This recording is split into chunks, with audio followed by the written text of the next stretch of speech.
On parlait tout à l'heure d'algorithme. OK? On parlait d'un algorithme de Facebook. Et c'est quoi l'algorithme? C'est comment Facebook va décider si ta pub, ton message, ça lui plaît ou pas. Et s'il va le présenter. Dites-vous une chose déjà. Quand vous allez sur votre mur Facebook, vous avez beau avoir 2000 amis, 100 amis, 500 amis, sur votre mur Facebook, là, il y a de la place pour mettre 30 publications. Okay? Vous ne pouvez pas mettre les publications de tout le monde. Si vos 2000 amis ont écrit aujourd'hui quelque chose, ce n'est pas vrai que vous allez voir tout le monde. Ben, de la même façon, si vous publiez quelque chose, ça ne sera pas vu par tout le monde. Alors, comment Facebook décide qu'est-ce qui va être vu ou pas? Ben, il le fait en 5 étapes. La première étape, c'est qu'il fait l'inventaire de tout ce qui a été publié par nos amis et par les pages qu'on a likées. Il regarde, et ça se fait en quelques fractions de secondes. Hein, donc, nous, on arrive sur la page Facebook et tout ça se fait et après, on a l'affichage.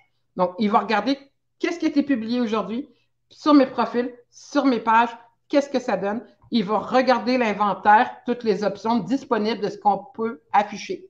Ensuite, il va analyser le contexte. Il va analyser quelles sont mes choses que j'ai regardées dernièrement. Est-ce que j'ai cliqué sur les liens de quelqu'un? À ce moment-là, ils vont être vus plus facilement. Mes amis, eux autres, ils ont aimé quoi? Qu'est-ce qu'ils ont fait? Donc, il va vraiment regarder tout le contexte. Puis, il va dire, il va prédire qu'est-ce qu'on risque d'aimer plus? Qu'est-ce qui risque de nous faire passer plus de temps sur Facebook?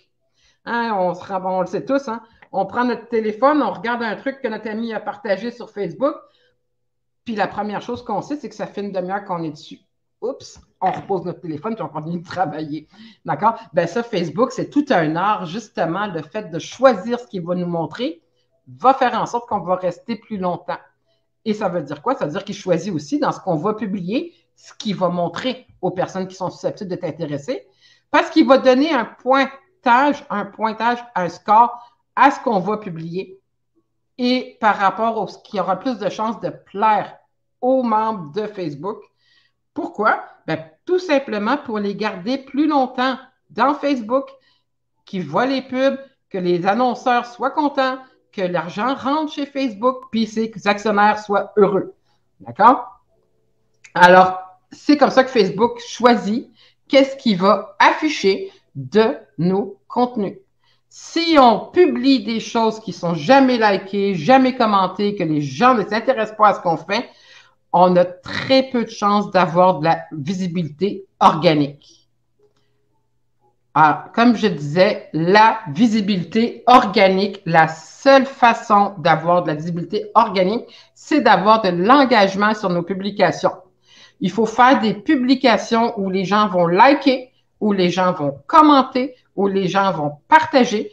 Si tous ces trois éléments, c'est de l'engagement, si on met une publication et que les gens like, commentent, partagent, notre communauté, elle bouge, ben à ce moment-là, on peut se retrouver avec beaucoup de visibilité et dépasser de loin le 3 à 5 %.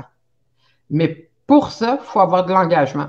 C'est pour ça que mes clients qui sont en coaching, ben, je leur recommande de mettre des questions dans leur introduction, de faire des fois des choses plus légères, pas se prendre trop au sérieux, surtout sur Facebook, de partager des images dans lesquelles il y a des individus. Parce que quand on a une personne dans nos images, ben, on s'intéresse plus à regarder c'est quoi l'image.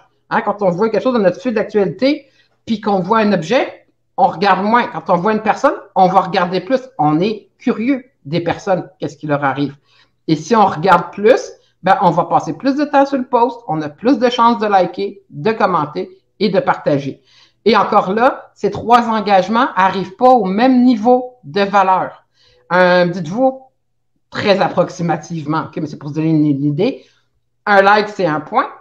Un commentaire, on va dire que c'est 3 points. Et un partage, c'est 10 points. Quelqu'un qui partage nos posts, là, on gagne énormément de visibilité. OK? Mais ça permet toujours d'être visible qu'auprès d'une portion de notre communauté. Et pour pouvoir aller plus loin, ben, il va falloir débourser un petit peu d'argent pour être présent en Facebook Ads.